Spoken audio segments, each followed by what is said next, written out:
Una musica che non si ascolta soltanto, si sente con le vibrazioni per le ossa, con lo stomaco, con qualcosa che sta più in basso della testa e più in alto dell'istinto. Quella musica si chiama reggae. È nata per strada in un cortile di Kingston di notte, con un caldo da togliere il respiro e la storia di un popolo intero che premeva cercando di venire a galla. Questa è quella storia. Il reggae non è nato dal nulla, è figlio di una trasformazione sociale profonda e lenta. La Giamaica fu colonia del Regno Unito dal 1655 al 1962, oltre 3 secoli. L'economia coloniale si reggeva sulle piantagioni di zucchero e sulla schiavitù africana, uno dei sistemi più brutali che l'impero britannico abbia mai adottato. E c'è un dettaglio che dice tutto. Quando la schiavitù venne abolita nel 1833, i risarcimenti sapete a chi andarono? Sapete a chi? Non agli schiavi, non alle loro famiglie. Andarono ai proprietari degli schiavi perché tecnicamente si stava togliendo loro un bene, qualcosa che possedevano. Ci siamo? E questo non è un commento, è un fatto storico e documentato. Dopo l'abolizione lo sfruttamento economico seguitò e le diseguaglianze restarono profonde. E l'indipendenza della Giamaica dal Regno Unito nel 62 non cancellò niente di tutto questo. I legami economici, quelli culturali e quelli politici con l'ex impero sono ancora lì. In quell'istante il popolo giamaicano era una cosa sola, unito tra lacrime, sudore e sorrisi. C'era una patria liberata non solo dalla schiavitù dei singoli, quella era formalmente abolita da più di un secolo, ma da quel giorno la nazione tutta si era affrancata dal giogo di un impero lontano, gravitante attorno a un'altra isola remota, fredda e dove quasi nessuno era stato. Si ballava, si festeggiava, si sudava e il cuore batteva veloce, batteva esattamente a 120 battiti al minuto. Batteva ai BPM dello ska. La musica era lo ska, veloce, frenetica, ottimista. Poi arriva l'estate, quella del 66, fu un'estate eccezionalmente calda e a Kingston c'era un caldo a dir poco allucinante. A Kingston tra gli anni 50 e 60 c'era tantissima voglia di musica, voglia di suonarla e di ballarla. E fu proprio allora che qualcuno ebbe l'idea, semplice ma tutto sommato geniale, procurarsi o costruire delle casse acustiche, renderle enormi e accumularne un certo numero per rinforzare il suono,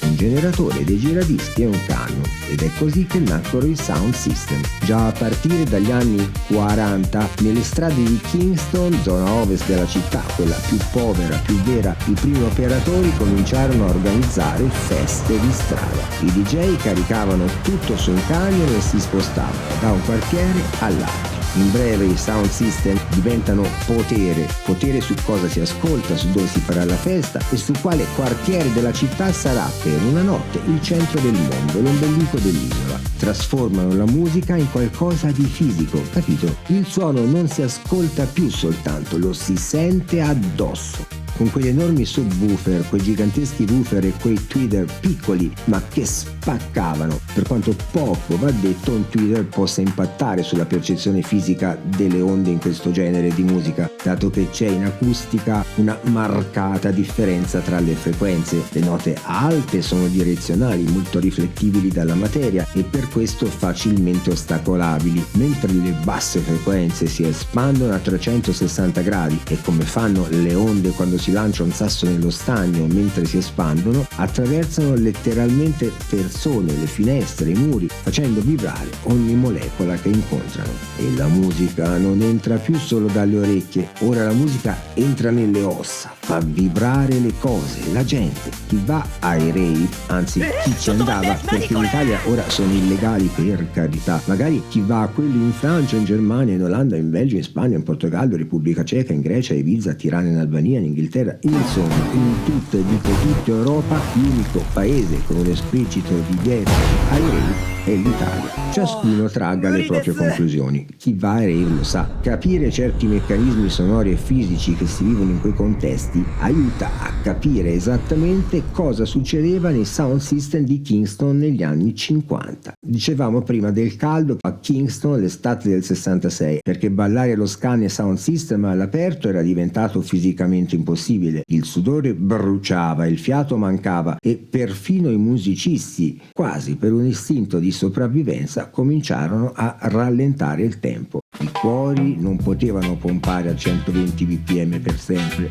e insieme ai cuori rallentò la musica. Il basso si fece ancora più profondo, lo spazio fra le note si allargò e in quel rallentamento forzato, naturale e necessario nacque il rocksteady. Fiorisce fra il 66 e il 68, si distingue dallo ska per un tempo rilassato, circa 80-90 bpm e coi fiati molto meno protagonisti. A dominare la scena è il basso, suonato in modo più melodico e capace di portare la melodia quasi da solo, con la chitarra che spesso si limita a raddoppiarne le note più per costruire un contrappunto, un segnale già allora di quello che sta per arrivare. Nel rocksteady si parlava di problemi reali, le crisi economiche, la disoccupazione, la rabbia di una generazione che aveva festeggiato, ma si era ritrovata a fare i conti con la realtà molto più complicata di quanto avrebbero pensato. La musica stava diventando specchio e voce di una comunità.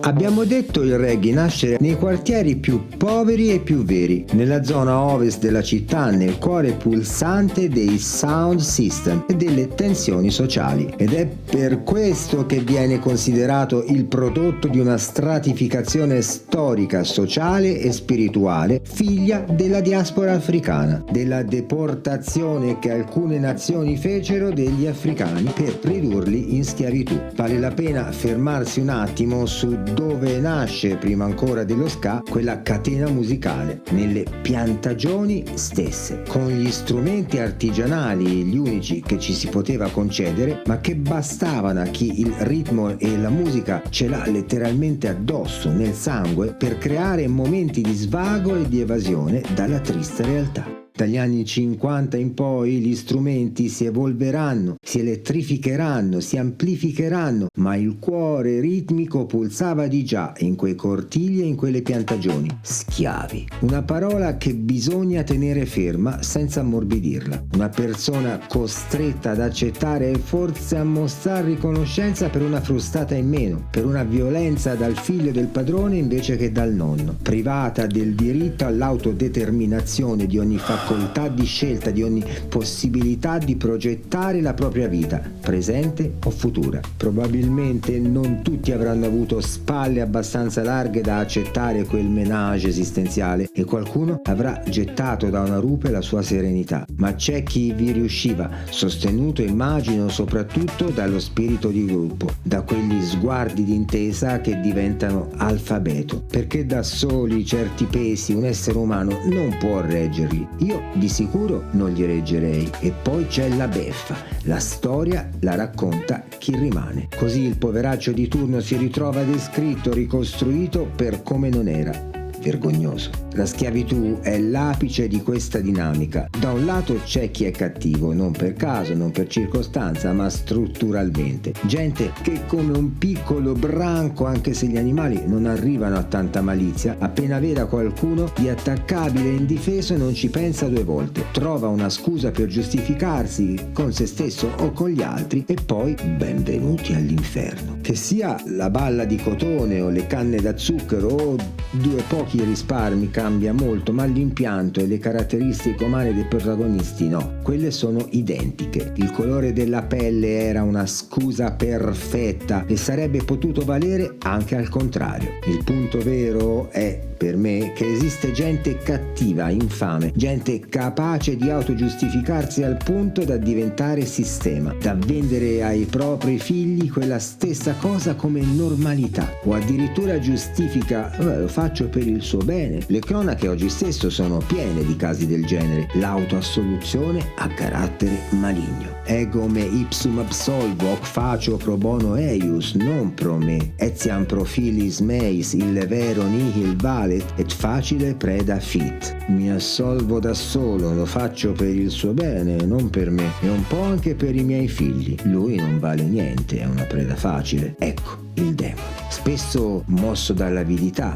dalla schiavitù, fino a soggetti molto più vicini nel tempo e nello spazio. Poi intendiamoci, talvolta succede che i nodi vengano al pettine e che sia il bene a spuntare improvvisamente, lasciando tutti basiti. Dal dolore umano al netto delle esperienze intellettuali possono nascere poche ma potentissime cose: bontà, cattiveria, fede, arte. E chi potrebbe dire che arte la musica non sia?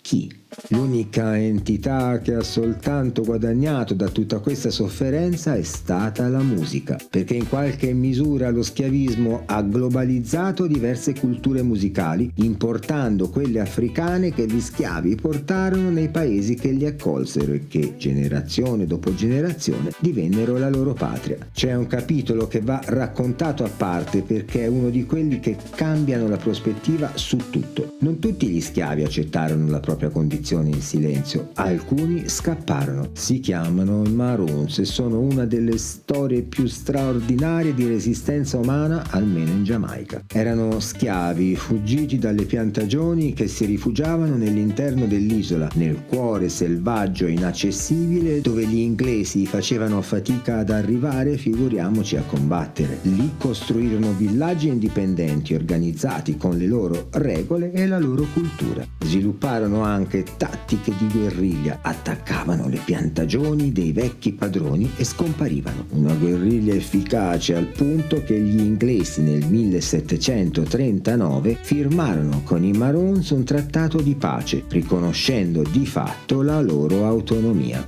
Pensateci, l'impero britannico alla firma di un trattato con gli schiavi fuggiti e nell'isola che controllava. I Maroons rappresentarono l'idea che la fuga dalla schiavitù non fosse solo capitolazione. E quella stessa energia di resistenza, di rivalsa e di orgoglio ritrovato è entrata naturalmente nel reggae come musica di ribellione e di rivalsa, come i Maroons. Torniamo, come per il soul, a forme di resistenza nera, alla musica che non è solo intrattenimento, ma anche dichiarazione. Ma come nasce il termine reggae? L'origine è incerta, c'è chi sostiene che derivi da uno slang giamaicano in cui straggy indicava una ragazza dall'aspetto trasandato. C'è una versione più leggendaria legata a Bob Marley, secondo cui l'etimologia sarebbe rei o rex regis, cioè spagnolo o latino, quindi la musica del re. L'ipotesi più accreditata è tuttavia quella più documentata, è quella che i musicologi ritengono più attendibile, ovvero che il termine sia comparso nel 68 con Do the Reggae dei Toots and the Maytals. Ok, ma come è fatto il reggae sul piano musicale? Il reggae è un 4/4, ma non è il 4/4 che immaginiamo. Nel rock si va in avanti, nel soul si oscilla, nel reggae si crea spazio, è in levare. La cassa, il kick della batteria cade sul terzo battito, one drop, cioè salta il primo. Il basso è centrale, profondo, melodico, è equalizzato per esaltare ancora di più le basse frequenze, suonato leggermente in ritardo, behind the beat. E non è un errore, è una scelta. La chitarra invece lavora negli spazi, skunk, non sollevare, accordi brevi, percussivi, batteria, basso, chitarra. E questo è il reggae. E poi c'è il rhythm, un'invenzione unicamente giamaicana, una singola base musicale costruita attorno a basso e batteria, registrata una volta e poi riutilizzata da decine di cantanti diversi per creare canzoni completamente differenti. Non si tratta semplicemente di riusare una base, qui la base è l'identità stessa del brano, è il terreno comune su cui artisti diversi costruiscono testi, melodie e interpretazioni anche molto lontane tra loro. È un metodo di pensare la musica che cozza apertamente con il concetto occidentale di originalità e di copyright, ed è proprio questo che ha reso la produzione giamaicana straordinariamente veloce, fertile e prolifica. Quindi, riepilogando, ci sono 3 musiche e una traiettoria. Lo ska è energia, velocità, 120 bpm. Il rocksteady è rallentamento, peso, realtà sociale. Il reggae è spazio, profondità e vibrazione.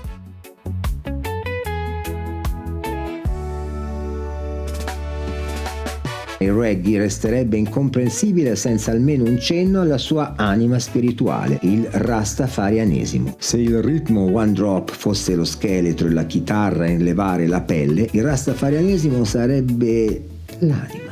C'è chi lo ha definito musica messianica il reggae oltre che politica. Il rastafarianesimo nasce negli anni 20 del Novecento, quando Marcus Garvey profetizzò: guardate all'Africa, là incoroneranno un re nero. Quando in Etiopia venne incoronato imperatore Selassie, il cui vero nome era Rastafari, i discendenti degli schiavi africani videro in lui l'incarnazione di quella profezia. Da lì nacque il culto. Babylon era il mondo oppressivo dei colonizzatori. Zion, ricorda qualcosa? Era l'Africa, la casa, la redenzione. I simboli non mancano, i dreadlocks come gesto di ribellione, il leone e l'uso liturgico della cannabis durante le sessioni di studio della Bibbia alla ricerca dell'ispirazione. Curiosamente la pianta in Giamaica non era autoctona, non la conoscevano, la portarono i lavoratori della perla dell'impero, i lavoratori indiani, arrivati col benestare britannico dopo l'abolizione della schiavitù. Per i Rasta la musica non era solo ritmo corporeo, il suono serviva a caricare le persone e disgregare l'oppressione. Il chete, un tamburo cerimoniale, avrebbe ispirato le figure ritmiche poi affidate al basso, con quelle frequenze profonde e subsoniche che metaforicamente abbattono le mura di Gerico. Se nel rocksteady i testi riflettevano la frustrazione dei giovani giamaicani, nel reggae diventano fede, rituale, resistenza esistenziale. E qui entriamo in un territorio affascinante ma complesso, il rapporto tra spiritualità e natura. Parliamo di quello che i Rasta definiscono un uso liturgico in un contesto di colonialismo e identità frammentata. Si tratta della ricerca della cosiddetta erba della saggezza. Per i Rasta non è evasione, ma uno strumento per le sessioni di studio della Bibbia. Cercano l'inspiration, un concetto che potremmo tradurre come una vera e propria illuminazione, non troppo distante da quanto ricercato nelle filosofie orientali o nei percorsi di maestri come Osho. Nella Bibbia, in effetti, esistono riferimenti a erbe aromatiche e piante descritte con termini che fanno riflettere, anche se non siamo teologi e lasciamo a ciascuno la libertà di interpretare secondo la propria sensibilità.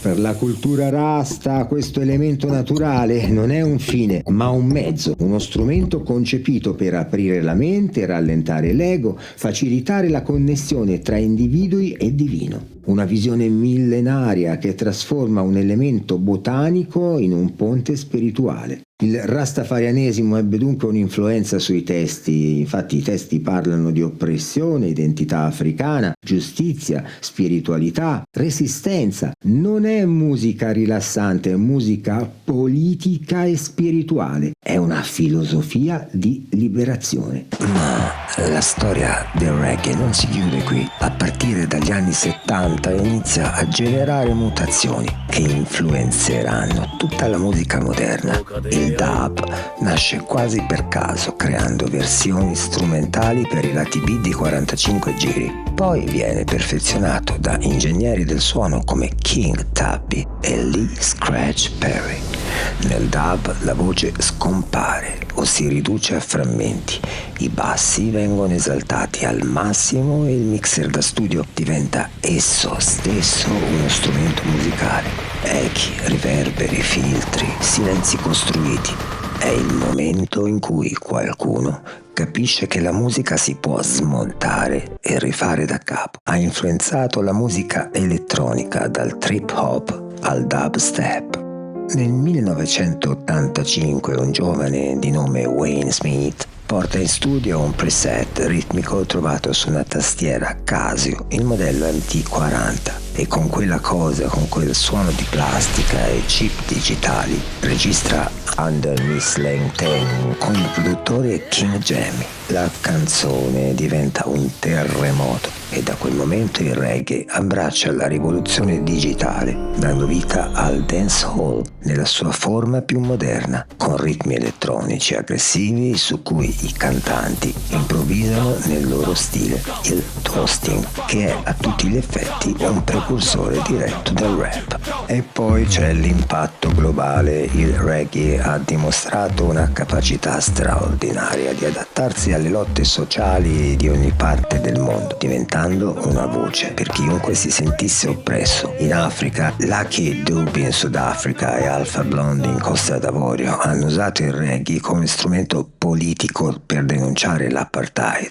il neocolonialismo, le guerre civili, trasformando il genere in un inno di liberazione panafricana. E memorabile resta il concerto di Bob Marley il 18 aprile 1980 allo stadio Rufaro di Harare per celebrare l'indipendenza dello Zimbabwe.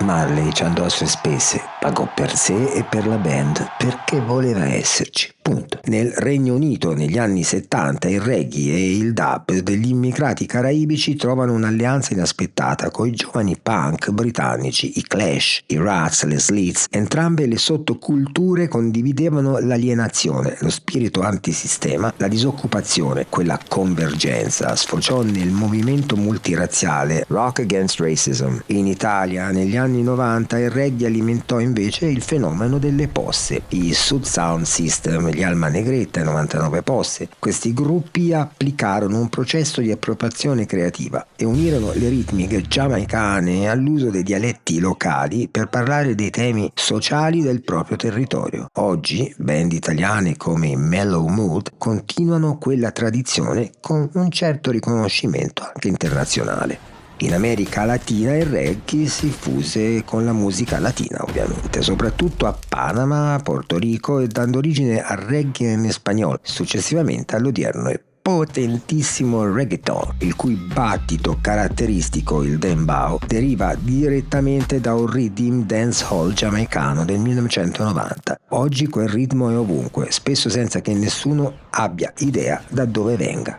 Ora lo sai. Per concludere, cosa dire? C'è qualcosa di straordinario se ci si ferma un attimo a guardare il quadro intero. Una musica nata da 3 secoli di colonialismo, da una schiavitù risarcita ai carnefici e non alle vittime, da un'indipendenza festeggiata e subito messa alla prova, da un caldo tropicale che ha costretto i musicisti a rallentare,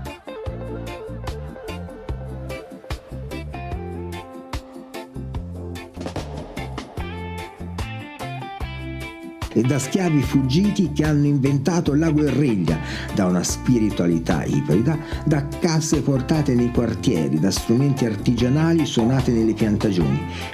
Niente di tutto questo era pianificato, eppure il reggae è arrivato, con la precisione lenta di qualcosa di necessario, perché certe cose non nascono da un progetto, nascono da una pressione. E quando la pressione è abbastanza grande, la musica che ne esce non si può ignorare, non si può ascoltare senza sentirla, non si può sentire senza capire, almeno un poco, da dove viene.